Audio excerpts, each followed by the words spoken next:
If you are sending out proposals and you're getting ghosted by 80 or 90% of them, you might be missing one of the three steps that we're going to talk about today.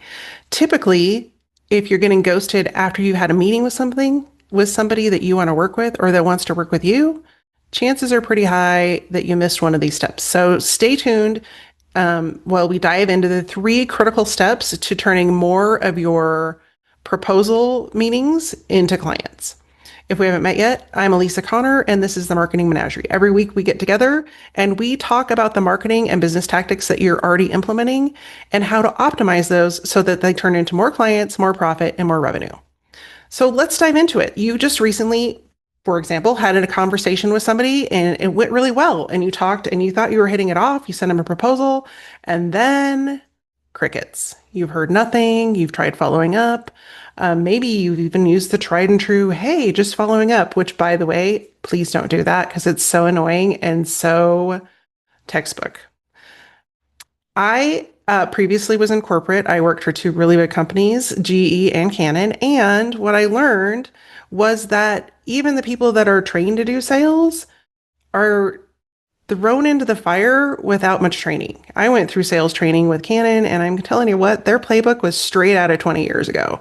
And I don't know if it's been updated since then. I've been on my own for a while, but I had to learn a thing or two about sales on my own. Again, baptism by fire. If that's you, you may just be missing a couple of unique things that could catapult your current proposals right into clients. And they're simple and easy, and you can implement them starting today if you have another meeting. But it's going to take you thinking about things in a different light, going from a sales mentality of push, push, push my solution into a more customer relationship building model. So if you're used to pushing your solution in the meetings, then that's probably where things are going astray. What I found from corporate experience is that's exactly what they tell you to do. And that's the exact opposite of what you need to do, especially if you're on your own and you don't have a team behind you. So you reach out to Sally, you have a great conversation with Sally, and Sally is the director of marketing over at an organization. She wants to bring you on because she thinks you're great. You click, you have a lot of great ideas, you've talked to her about what's going on, and then she goes back to her boss and it's like her mind goes blank. She can't remember what you talked about. She just knows she's excited about you and the boss isn't buying it. So your proposal, when it comes across, gets put into the we'll deal with it later pile. Well, you know where that ends up, ultimately in the garbage can, and that's not getting you anything. So when you're sending follow-up emails, she doesn't know how to respond because she's got to sell her boss on it and she doesn't know what to say. And now she feels bad because she thought you guys got along really well and she thought she got it. If you take the three steps I'm going to outline for you in the next few minutes, you're going to empower Sally and everyone like Sally to go back to their boss and get the yes, meaning that you're getting more clients quicker, easier, and with a lot less effort. Because when we're trying to push sales on people, it's very uncomfortable for us, for them, and for everyone involved. When we're trying to pull them into our world and our ecosphere, it feels very differently, even energetically. Think about the last time that you were sold something. When somebody tried to push you, for example, push a car on you. You go to a car dealer and they want you to look at this car and the newest one, and this is the greatest one. And they have made decisions for you about which car they think you should have. But in reality, the one you want's over there.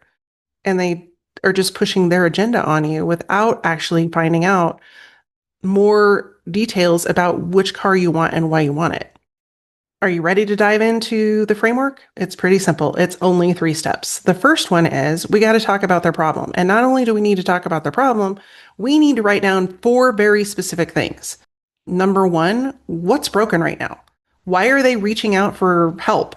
There's something going on in their business that is not working, and you need to know what that is, and you need to write it down so that you can remember, and also so that when Sally goes back to her boss, she can remember specifically, this is the problem we talked about. Number two, why does it matter? Like, why do they need to solve this problem right now? Is it costing them money? Is it costing them time? Is it costing them sanity? Because a lot of times it's all three. But when you know specifically the one that is really in their craw, you can dial in on that with your solution and with the way you talk to them in future conversations, as well as focusing your proposal around that pain point. So if their big pain point is they're losing money out the window, like it's blowing out the window, and you're talking about the mental health of their team, there's a huge disconnect there. So you want to make sure that you are dialed into the way you're talking about their problem and what it's costing them with the words they're using, not the ones you want to use. That's a very big delineation right there. Make sure you're using the words they are expecting to hear, not the ones you think they need to hear, because people don't buy what they need, they buy what they want. Very big delineation. The third question you want to ask them and you want to write down is, what would it look like if this was fixed in, say, 60 to 90 days? What would it feel like in your organization? How would people react? What are the benefits? And what does that look like for you guys? And it may be longer than 60 or 90 days, but if you can get them any kind of result within that time period, they're going to be thrilled, because right now they're over here drowning. They don't know what to do, if they're coming, if they're going. They have no solution, which is why they're talking to you in the first place. So if you can get an answer from them on what success looks like long term, and then you can build milestones that lead to that success, you're golden. And then the last thing you want to ask here is, who else needs to be involved in this decision making? So if you're looking at Sally and she's got to go to Dave, her boss, and Dave's got to go to his boss, you need to know what level of power you're talking to, so that you can prepare for additional conversations, to ask for additional meetings, to offer the ability to come in and talk to those people one-on-one, whatever it is, to get to the decision maker. And a lot of times, especially if it's a higher level C-level leader that is making those decisions, they're not going to have an initial conversation with you. They don't have time for that. But ultimately, they're the ones that have to decide whether or not an organization is going to sign on the line. So you building a proposal, having conversations, and creating a follow-up, you have to ensure that you're empowering the people below them to have those conversations. So when you're invited into the room for the decision, everybody's on the same page, you're prepared, they're prepared, and it becomes seamless for them to hire you. So that is step one, is to answer and write down their answers to those 4 questions. This one step, just this, asking these questions and writing them down, is going to improve your rate of being ghosted by 80%, because you are going to relate and connect with people on a deeper level than 90% or more of people who are just trying to sell their solution. Most people won't take the time to do this. They won't take the time to get to know their client this deeply. They want to shove their solution out as quick as possible, because if those people don't buy, they got to get on to the next person, which makes this, rather than a numbers game, a relationship game. So do you want to do business with people, or are they just another number in your cog? Because if that's the case, then no matter what you do, you're not going to improve your ghost rate. Because if they're just a number, which is what you get normally from people that reach out to you on LinkedIn or email, is that you're just a number in their numbers game. Like eventually somebody will say yes, but it feels different and the energy alignment is different when you and the person that you're talking to are invested in the outcome of the meeting. So just this step alone, you taking the time to write down those things, to speak with them eloquently, to learn more about their situation before you ever push a solution, is going to set you apart from 90+% of the other people out there. So this is something that I see. Step number 2 is something that I see especially newer entrepreneurs, but even entrepreneurs that aren't well versed in sales, struggle with. And that is like, we got to have a plan. What's the plan after this meeting? And creating 3 steps. Like, number 1, I'm going to get you the proposal. Number 2, I'm going to follow up on this day at this date and time to answer questions, to see like what came up with the proposal, to see, did you have any struggles with your boss? Did they have more questions? Like, I'm here for you. So step 2 is, what's that second follow-up? And then step 3 ultimately should be, okay, how do we start working together? This is how we get started. We schedule our first meeting. We have an onboarding process. Whatever it is, make it very simple, very easy, and give them a 3-step plan. So when they go back to their boss, they can say, okay, well, this is what we're going to do. We got the proposal.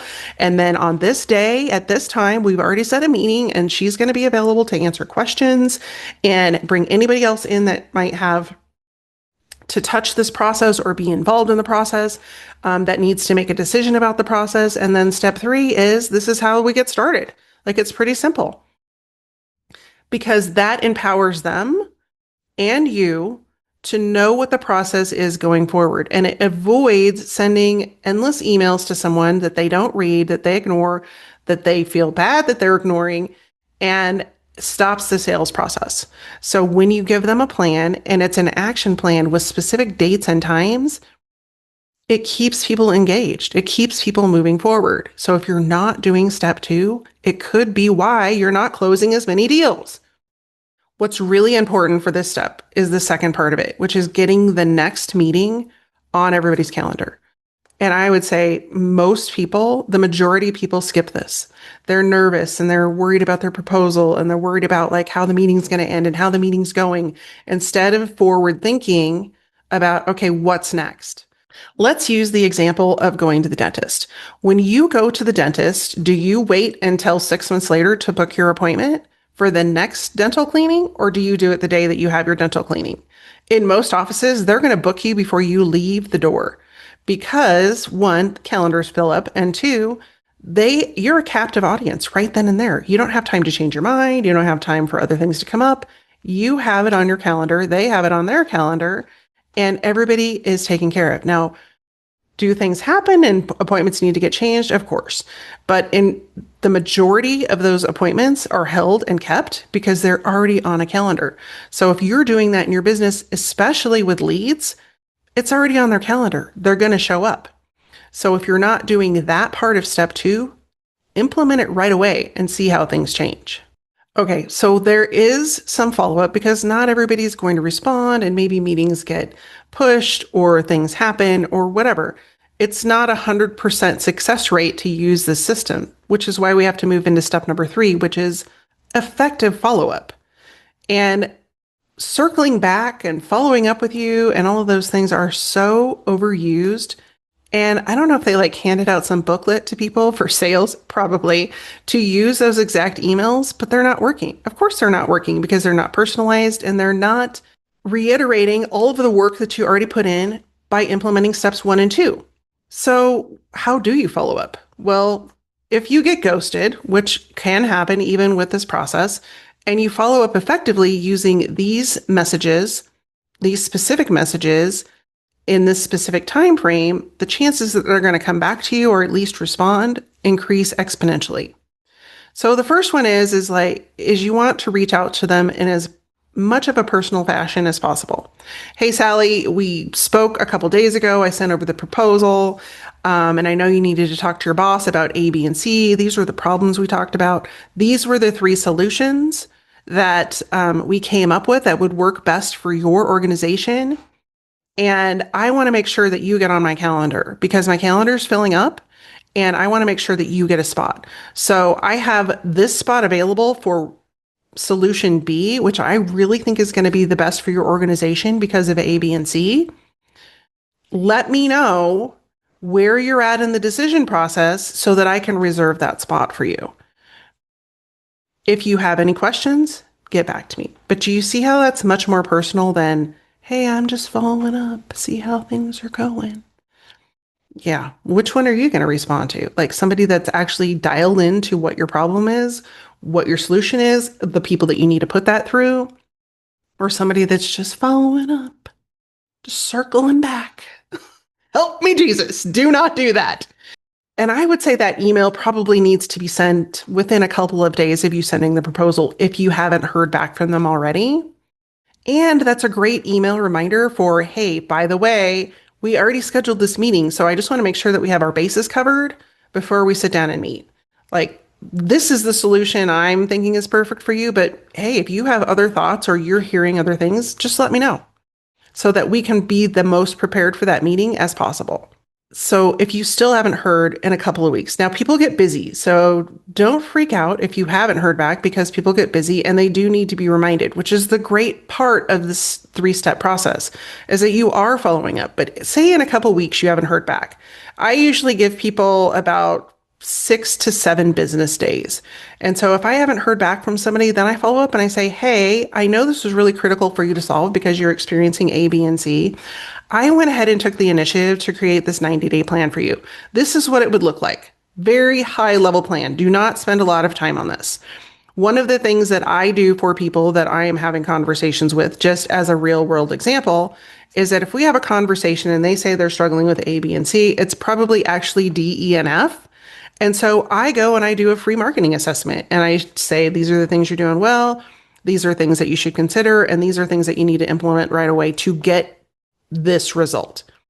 I rate people on 5 different areas and it's very customized to that potential client, but it doesn't take me a lot of time because I'm always looking at the same things.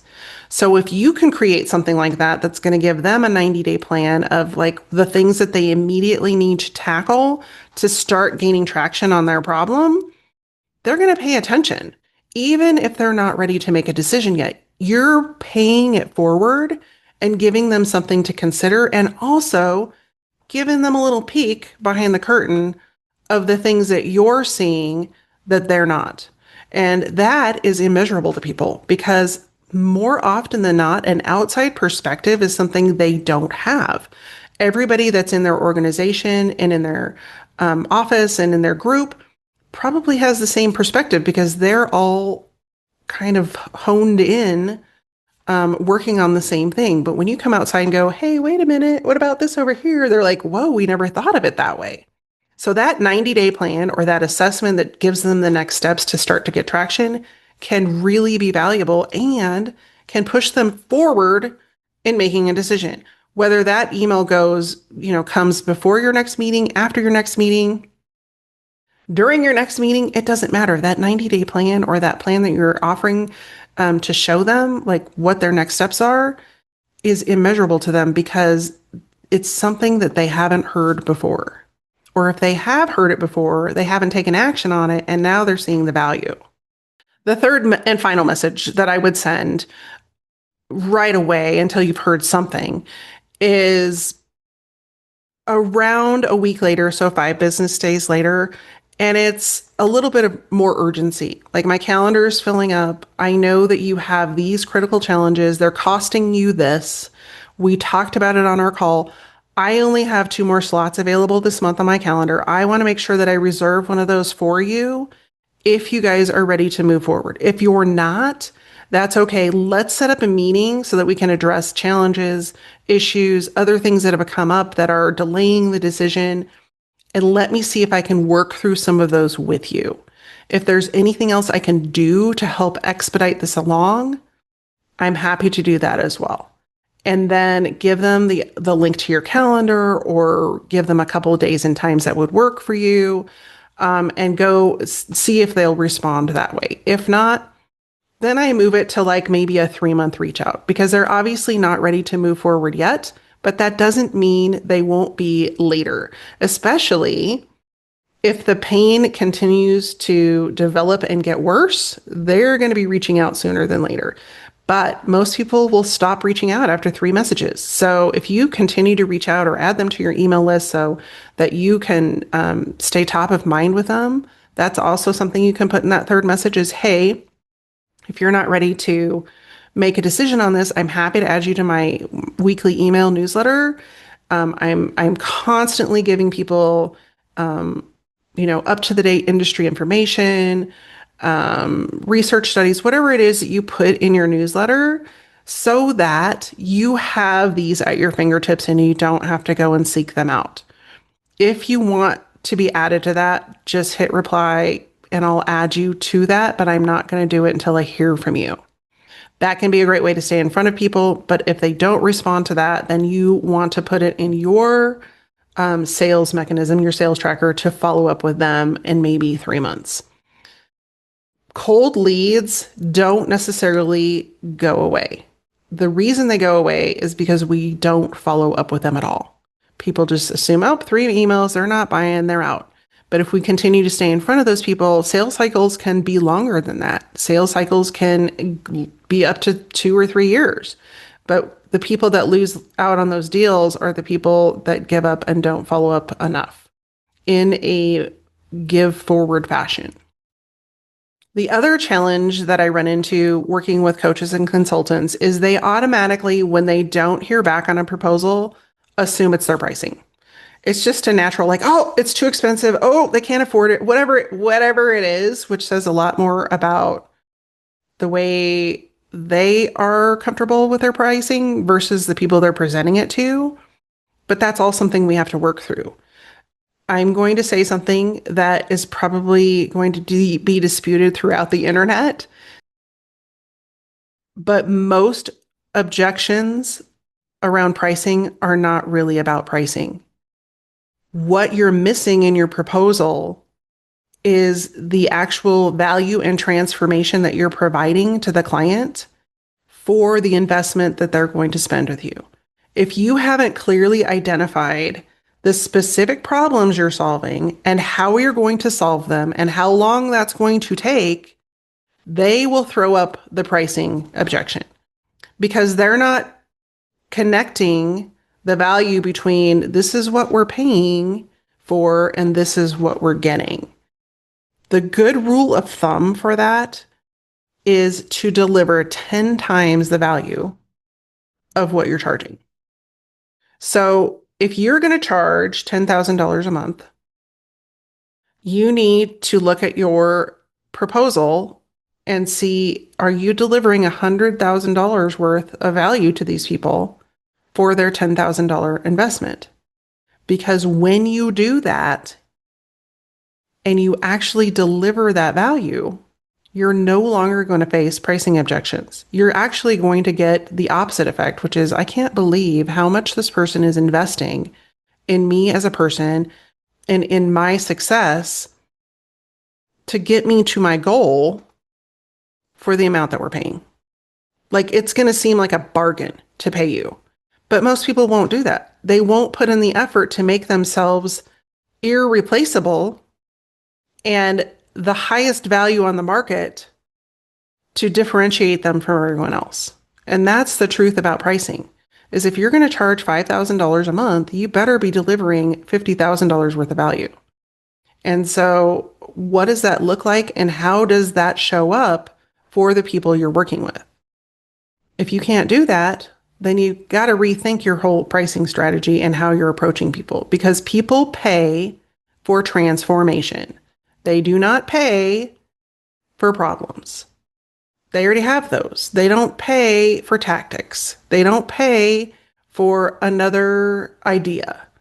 They pay for going from the problem that they're currently experiencing into the solving of that problem, the actual transformation.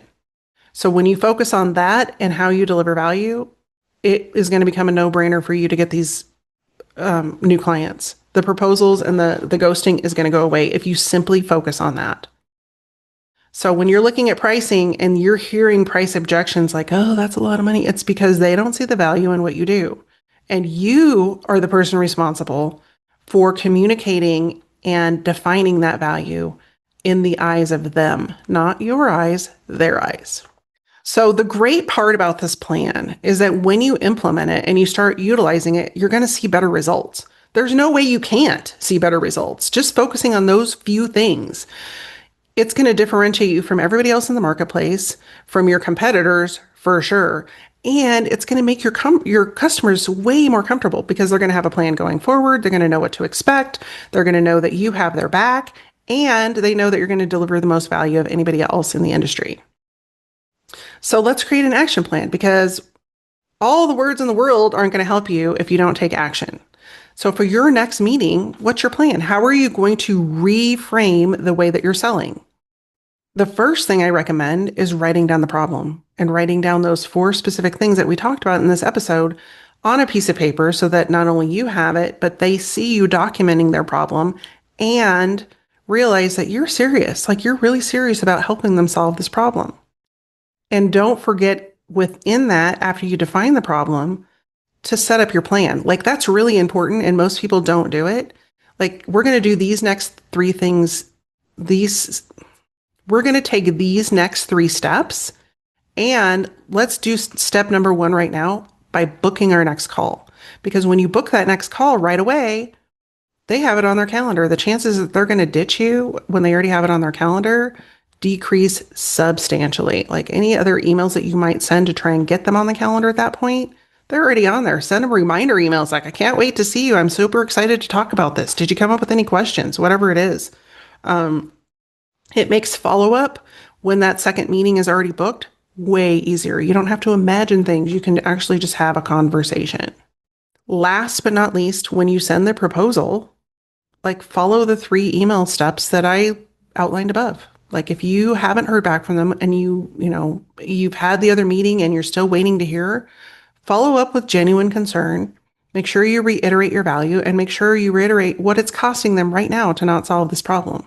Because if it's costing them lots and lots of money, which is typically the case, and you remind them of that, what are the chances that they're going to respond?